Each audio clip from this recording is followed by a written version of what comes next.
anunciando las virtudes de aquel que nos llamó. Anunciando las virtudes de aquel que nos llamó, llevando el mensaje de reconciliación. Es la gran comisión, es la gran comisión, es la gran comisión, es la gran comisión. El hombre natural tiene una mente carnal, puede ser muy inteligente, pero no puede entender las cosas que son del espíritu, porque para él son locura y no son sustentadas por la razón. Por eso, bienaventurados nosotros los que creemos por el espíritu. Amén. Bendiciones abundantes para ustedes en esta hora, que vamos a compartir la bendita, eterna palabra de nuestro buen Dios para ser enriquecidos con las riquezas de su gloria. Que nuestro corazón tenga esa actitud siempre de buscar la comunión con la palabra. Vamos a orar para que la palabra eterna de nuestro buen Dios nos fortalezca y nos conduzca a esa dimensión espiritual a la cual Dios quiere que lleguemos. Amén. Vamos a orar. Padre, en el nombre poderoso de Cristo, te agradezco, mi Dios, por este día que nos has regalado. Muchas gracias porque estamos nuevamente, Señor, de regreso aquí en la ciudad de Mazatenango para seguir predicando la palabra a tiempo y afuera de tiempo, exhortando que nuestras vidas están llamadas a poner nuestro corazón en las verdades eternas, las cosas que no se ven, las que son espirituales. Señor, gracias, mi Dios, por la palabra. Espíritu Santo, ayúdanos a discernir todo lo que el Padre preparó para nuestras vidas. En el nombre de Cristo lo declaramos. Amén y amén. Hoy vamos a compartir un tema que hemos titulado Anhelando las riquezas espirituales, parte número 1. Vamos a anhelar lo que conocemos que existe. ¿Cómo vamos a anhelar lo que no existe? Lo que existe para nosotros, los hijos de Dios, los nacidos de nuevo, tiene que ser lo espiritual. El día de ayer, en la predicación que Dios me dio para compartir con los hermanos de la iglesia de Quetzaltenango, y llegó a todos los lugares, llegó a su corazón, hablábamos de que las riquezas y los bienes es un don de Dios. Amén. Y Dios nos dio el respaldo para seguir hablando. Pero hoy nos damos un salto a la dimensión a la cual nos debe de interesar, las riquezas espirituales. Y el Espíritu Santo quiere ministrar nuestro corazón para que haya un anhelo de lo espiritual y no un apego a lo material. Aunque es necesario, pero mucho más necesario es lo espiritual. Para compartir lo que hoy vamos a predicar, vamos a empezar en 2 Corintios capítulo 4, verso 18. Tomando esta parte de la palabra que siempre me ha gustado compartirlo cuando estamos en pruebas y tribulaciones, porque Pablo lo describe que aunque este cuerpo exterior se va desgastando, con todo el interior se va fortaleciendo. Amén. Y después viene y dice, no mirando nosotros las cosas que se ven, sino las que no se ven, pues las cosas que se ven son temporales, pero las que no se ven son eternas. Y es bien importante que pongamos nuestro corazón partiendo de esa verdad maravillosa. Nosotros, nacidos de nuevo, como hijos de Dios, tenemos que aprender a ver las cosas que no se ven. Nosotros venimos de un mundo en donde fuimos atrapados por las cosas que se miraban, y nosotros hoy debemos de aprender a ver lo que no se ve, y esto viene a través de un proceso. Israel, cuando salió de Egipto, iba hacia una tierra prometida, literal. Nosotros vamos hacia la patria celestial, espiritual. Nosotros tenemos que llegar a conocer el destino por el cual nos debemos de abstener y tener una vida santificada, consagrada al Señor, pero sabemos perfectamente hacia dónde vamos, qué es lo que nos espera, qué es lo que nos pertenece, y sobre todo crecer con una identidad. Amén. Entonces es bien importante que nosotros podamos digerir espiritualmente esta exhortación que nos da el Espíritu para ver las cosas que no se ven. Las riquezas espirituales a las cuales tenemos derecho por Cristo Jesús las vamos a conocer cuando se nos abren los ojos espirituales. Esas riquezas espirituales es un regalo, son las cosas que Dios ha preparado para nosotros que le amamos. Pero antes de desarrollar lo que vamos a alcanzar, yo quiero hacer hincapié que hoy en día en medio de las congregaciones hay peligro de no accionar por fe, sino que muchos están accionando motivados, incentivados por sus sentidos.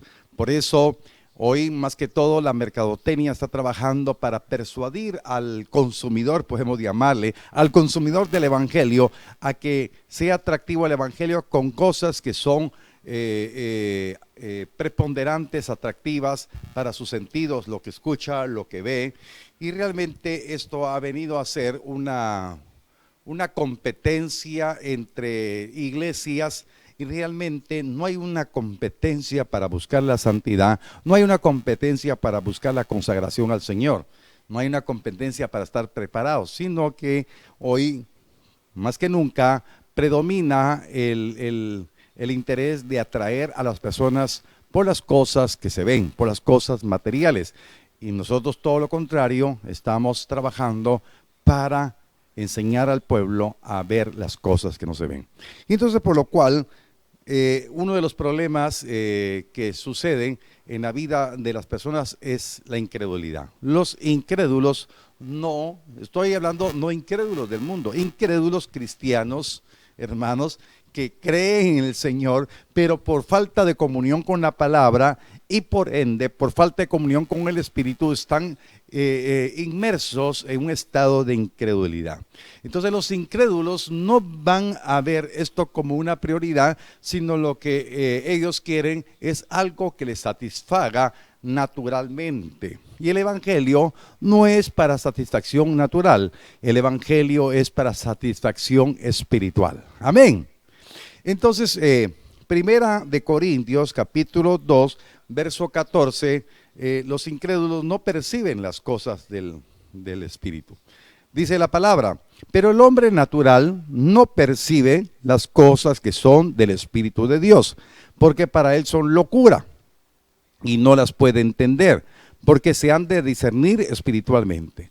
Entonces, la situación de emergencia que hay en medio de la iglesia cristiana es que muchos han testificado que han nacido de nuevo, que son hijos de Dios, pero su actitud sigue siendo como la de un incrédulo. Es un hombre natural, quiere hacer las cosas en una forma natural, no percibe claramente las cosas del Espíritu de Dios y piensa que la unción y las cosas del Espíritu son emociones, y esto no son emociones, sino que verdaderamente los deseos del Espíritu son más allá de provocar una euforia colectiva en medio de un culto, en medio de un congreso, como hoy le llaman, en medio de un seminario, sino realmente la obra del Espíritu Santo nos lleva a anhelar las cosas que no se ven y sobre todo anhelar apasionadamente la comunión con la palabra. Entonces el cuadro de incredulidad está predominando hoy en día. La mente de nosotros los cristianos tiene que irse mudando en una mente espiritual constantemente, porque estamos llamados a tener la mente de Cristo. Entonces vemos en medio de las iglesias el gran peligro que no se ha mudado esa mente natural a una mente espiritual. Y el peligro es que la mente natural es enemiga de Dios. Romanos capítulo 8, verso 7, no le va a aparecer en pantalla, dice que la mente natural, los que piensan en las cosas de la carne, son enemigos de Dios. Y entonces esto nos lleva a decir con claridad, hay incredulidad en el cuerpo de Cristo. Ahora, alguien dirá un poco más radical, entonces no son cuerpo de Cristo. Bueno, yo Entonces estoy predicando la palabra, exponiéndola, pero realmente es una exhortación para que todos lleguemos a entender y a comprender que estamos llamados a ser cuerpo de Cristo. Somos la iglesia. Amén. Cada quien, utilizando su libre albedrío, pondrá toda su entereza, toda su diligencia para decir, Señor, yo no quiero tener una mente natural, quiero tener una mente espiritual. ¿Por qué? Porque no quiero tener una mente que sea enemiga de Dios. Entonces, realmente el reto es dejar la incredulidad, aprender a creer en lo sobrenatural. Y para ello a veces tenemos que ser probados en nuestra naturaleza carnal para comprobar si definitivamente hay un cambio en medio de nosotros. Amén. Entonces, la incredulidad, y eso tiene relación al segundo punto, los inmaduros. Las personas que no han alcanzado madurez. La palabra nos lleva a una exhortación de poder alcanzar la madurez. Si no se ha alcanzado la madurez, entonces hay niños fluctuantes que se conforman con los primeros rudimentos del evangelio, con la leche espiritual, y por lo cual corren el peligro de ser llevados por cualquier viento de doctrina. Todo lo que oyen, que lleva el nombre de Dios, el nombre de Jesucristo, el nombre del Espíritu Santo, lo aceptan y les parece magnífico, sin llegar a escudriñar, sin llegar a discernir realmente si eso proviene verdaderamente de la sana doctrina de Cristo. Entonces hay una inmadurez, entonces hay incredulidad y inmadurez, y entonces cuando se está en ese estado no se puede alcanzar a ver las cosas espirituales, a valorar las riquezas espirituales. Por eso hay mucho cristiano que no valora su salvación, porque la salvación hay que valorarla, porque es el milagro más grande que ha recibido el ser humano. Pero hablando de la inmadurez, Pablo, escribiéndole a la iglesia de Corinto, lo hace de una manera bastante drástica, bastante contundente, y esa es una palabra que debe de venir a nuestros corazones para que esto no se dé en medio de nuestra familia, en medio de nuestro grupo, en medio de nuestra iglesia. Queridos hermanos, no hay que ser incrédulos, no hay que ser inmaduros, porque Dios nos llamó a cosas mucho más grandes. Pero en 1 Corintios capítulo 3, verso 1 al 3, esa palabra contundente que el Espíritu Santo le dio a Pablo para escribir a la iglesia de los Corintios, esto es también en el tiempo actual una demanda para nuestras vidas. Dice así la palabra: de manera que yo, hermanos, no puedo hablaros como a espirituales, sino como a carnales, como a niños en Cristo. Os di a beber leche y no vianda, porque aún no erais capaces, ni sois capaces todavía, porque aún sois carnales, pues habiendo entre vosotros celos, contiendas y disensiones, no sois carnales y andáis como hombres. Y dice aquí, no andáis como hombres naturales, no como hombres espirituales. Entonces la palabra nos lleva a entender, cuando empezamos a hablar, a caminar como hombres espirituales, con una mente espiritual, entonces empezamos a tener el anhelo de las riquezas espirituales. Pero si no se llega a esa dimensión, la incredulidad y la madurez llevará a que en las iglesias hayan celos, hayan contiendas, hayan disensiones. Pero esto es importante, mis amados hermanos, porque la misma palabra nos enseña que a través de esto se va a comprobar quiénes son los que son maduros. Amén. Por eso, mi querido hermano y hermana, usted no tiene que caer en esa dimensión, sino que usted debe de ser de la estirpe que anhela, oiga, las riquezas espirituales, porque está siendo renovado de su mente natural a una mente espiritual. Por eso, hermanos amados, puede alguien hacer contienda con usted, disensión contra usted, pero si usted depende del Espíritu, usted no va a caer en esa trampa, no va a caer en esa fosa, sino que va a demostrar su madurez, va a demostrar su integridad espiritual para agradar a Dios. Si no, cualquiera puede tomar la ley por sus manos. Queridos hermanos, Dios quiere que podamos nosotros entender que estamos llamados a anhelar las riquezas espirituales, a que podamos ver lo que no se ve, para que podamos poner nuestra esperanza en lo eterno, en lo que es verdaderamente la razón de nuestra nueva vida en Cristo. Amén. Entonces aquí nos describe la palabra que Pablo dijo: tengo que hablarles como carnales y no como espirituales. Qué tremendo, ¿verdad? Pero yo sé que usted está dejándose redarguir por el Espíritu, porque como nacido de nuevo, tiene que aprender a ver y valorar y anhelar las riquezas de Cristo. Para esto, bueno, ya estamos entrando, les quise hacer esta introducción para que el día de mañana podamos ver algunas riquezas que nos enseña la palabra. Tienen que ser abiertos los ojos de nuestro espíritu.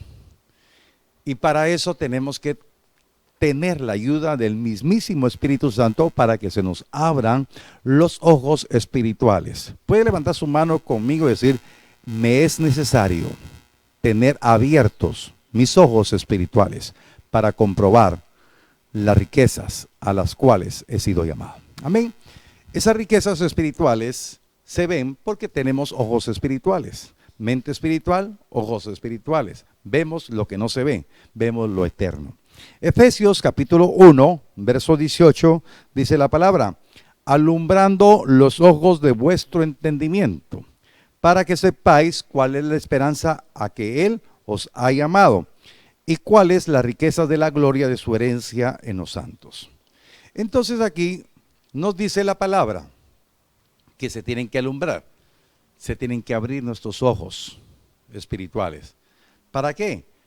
Para que por medio de esa acción, esa operación de fe, de que el Espíritu Santo nos abre los ojos espirituales, podamos tener esperanza, a la esperanza a la cual hemos sido llamados, a la esperanza a la cual estamos firmes en la fe, a la esperanza por la cual hoy, al estar firmes en la fe, reconocemos que los placeres temporales del pecado no tienen que hacernos tropezar, sino que estamos llamados a esa esperanza. Amén.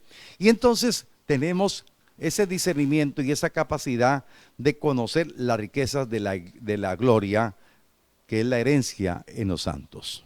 Esa riqueza de la gloria. Por eso es bien importante que la vida suya y la vida mía dependa de una administración genuina del Espíritu Santo. Yo, en el nombre poderoso de Cristo, yo declaro que el Espíritu Santo está dispuesto para ayudarnos. El Espíritu Santo está con usted, está conmigo. Sí, es importante que usted le diga: Señor, yo creo esta palabra, yo sé que tú estás conmigo, por favor ayúdame. ¿Qué tengo que cambiar? ¿Qué tengo que dejar de hacer? ¿Y qué tengo que hacer para que yo pueda tener esa mudanza de mi mente carnal a una mente espiritual? Amén. Esto está al alcance de un paso de fe que usted tiene que decidir hablarle al Espíritu Santo. Él es Dios y Él está con usted.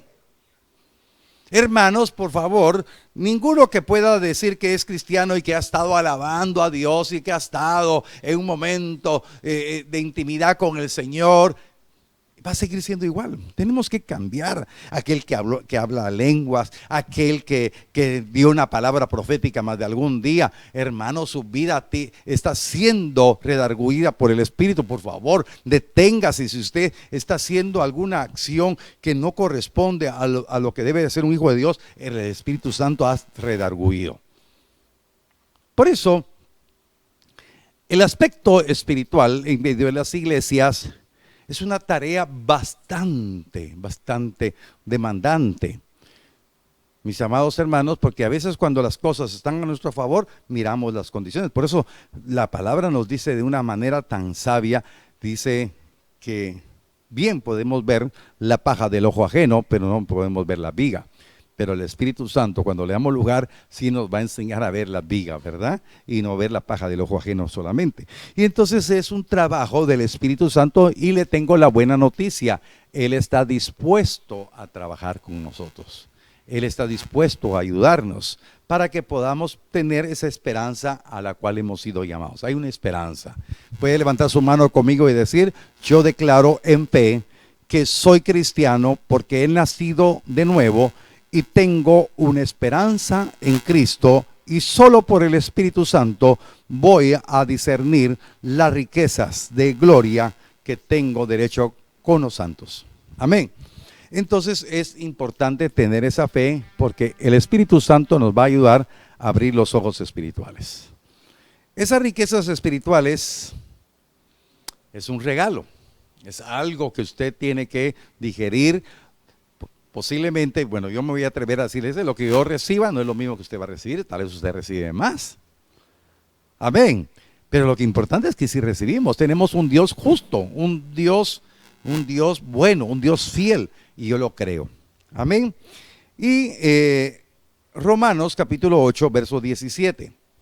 Este es el punto de partida para que mañana dejemos que el Espíritu Santo nos siga instruyendo y nos siga preparando para que pongamos todo nuestro corazón en las riquezas espirituales, que las anhelemos. Dice Romanos 8, 17, y si hijos, también herederos, herederos de Dios y coherederos con Cristo, si es que padecemos juntamente con Él, para que juntamente con Él seamos glorificados. Entonces aquí la palabra nos habla a esa esperanza a la cual hemos sido llamados. Como hijos, dice la palabra, que somos herederos. Como hijos tenemos un derecho. Diga usted conmigo, como hijo tengo derechos. Amén. Amén. Esos derechos a veces los quiere tener la persona, pero no quiere cumplir las obligaciones, no quiere cumplir lo que Dios demanda a los hijos. Pero hermano, yo por fe digo que usted está cumpliendo lo que Dios le demanda. Y entonces yo quiero decirle, tiene usted un galardón, tiene usted una recompensa. Si usted como hijo es heredero. Y entonces dice que es heredero de Dios, no es heredero de la iglesia Genesaret, no es heredero del pastor, es heredero de Dios y coheredero juntamente con Cristo. Quiere decir que el Señor en su sabiduría nos pone en la misma semejanza, en la misma dimensión de que el Hijo, por haber ese misterio maravilloso, ¿verdad? Por eso los misterios del Padre y el Hijo nos revelan unas verdades maravillosas. Y entonces está diciendo la palabra que el Hijo, que cuando Dios mismo toma forma de hombre y se manifiesta como Jesús el Cristo, se manifiesta en nuestras vidas, hermanos, la misma recompensa que Él tiene el Hijo, que tomó forma de siervo, tiene usted, la misma recompensa, porque es coheredero juntamente con Cristo. Él es el hermano entre muchos, Él es el hermano mayor, Él es el primogénito. Él era el unigénito y ahora Él es el primogénito. Y entonces la herencia que recibe el primogénito la recibiremos todos nosotros. A esa esperanza nos ha llamado el Señor. Pero hay algo bien importante que yo quiero acotar para que usted pueda entender. Dice, si es que padecemos. Hay una condicionante. Y realmente ese padecimiento, por eso nosotros nos debemos de gozar en las tribulaciones, debemos de disfrutar esos momentos difíciles, no porque seamos masoquistas, hermanos, reprendo ese espíritu, pero realmente el Señor dice que nosotros vamos a padecer juntamente con Él. ¿Por qué? Porque el predicar el evangelio, el llevar genuinamente el mensaje de la cruz, llevar el mensaje de salvación, no es nada fácil. Por eso la Biblia nos dice que en este mundo tendremos aflicción. Dice la palabra que vamos como ovejas en medio de lobos. Seremos vituperados, seremos víctimas de injusticia, seremos, hermano, ese es el verdadero evangelio. Cuando esto sucede, verdaderamente estamos agradando al Señor. Cuando todo marcha bien, hermanos, si se jacta el hombre, aquel que no le pasa nada, es que no está haciendo nada. Porque el enemigo, que el Señor lo reprenda, va a venir. Y entonces nosotros estamos llamados a padecer juntamente con Él. Pero soportaremos ese padecimiento, soportaremos el vituperio, soportaremos la injusticia, soportaremos la persecución, porque sabemos que todo esto está sucediendo para nuestro bien, porque eso nos hace partícipes juntamente con Cristo de su padecimiento y nos da el derecho de poder ser glorificados juntamente con Él. Él ya ha sido glorificado, Él vendrá en gloria, vendrá por una iglesia que ha padecido, una iglesia que ha puesto su mirada como la puso Moisés. Dice la palabra que Moisés puso su mirada en el invisible, en el galardón, se sostuvo como viendo al invisible y estimó más precioso el vituperio de Cristo que las riquezas temporales de las riquezas temporales de Egipto. Y entonces, hermanos, esto nos lleva a la atención de que el hombre nacido de nuevo no tendrá ninguna atadura en lo material, tendrá una libertad espiritual porque sus ojos se han abierto para ver las riquezas espirituales.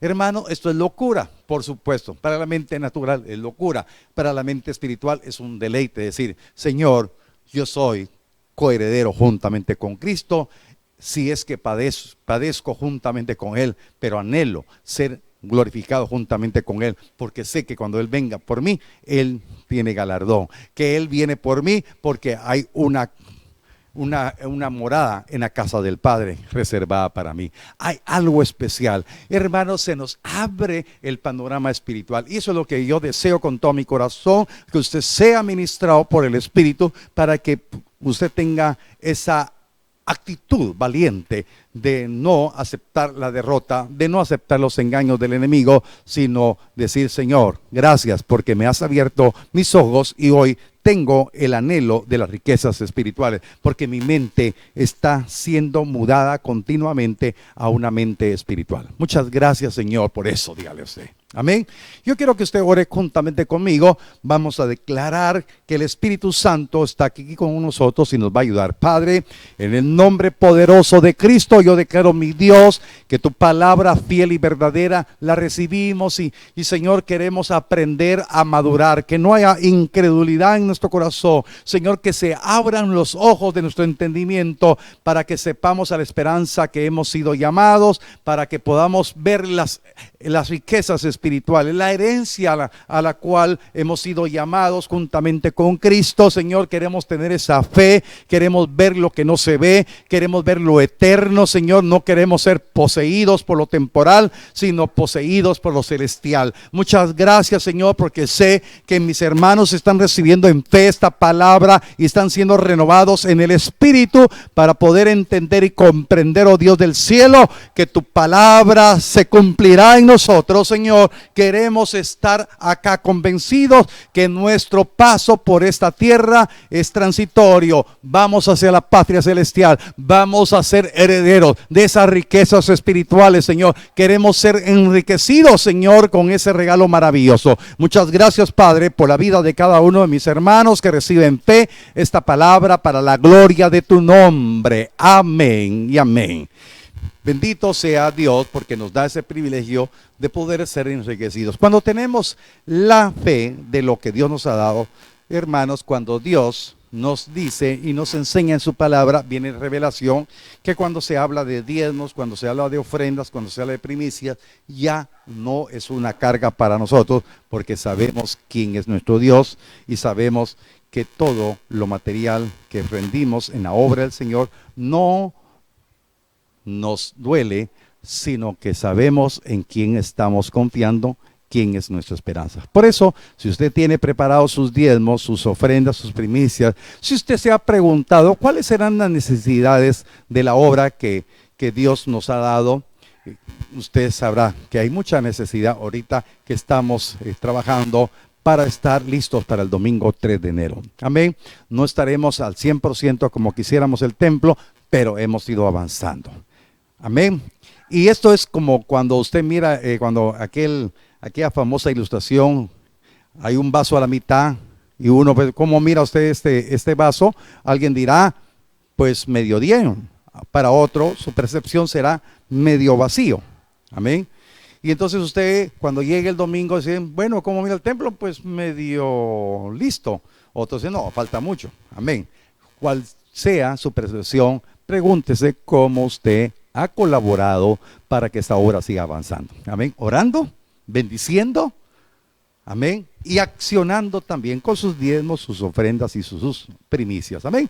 Voy a orar por usted. Padre, en el nombre poderoso de Cristo, te doy gracias, Señor, por la liberalidad de mis hermanos que obedeciendo y creyendo tu palabra traen sus diezmos, sus primicias y sus ofrendas. Las declaro benditas, consagradas, santificadas para tu obra, Señor, y declaro, mi Dios, que ellos irán creciendo en su mente espiritual para poder agradarte en todo. En el nombre de Cristo declaro, mi Dios, que así será. Amén y amén.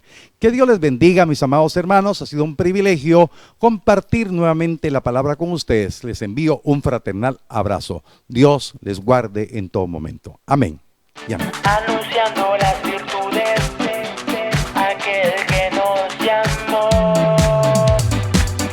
Anunciando las virtudes de aquel que nos llamó. Llevando el mensaje de reconciliación. Es la gran comisión. Es la gran comisión.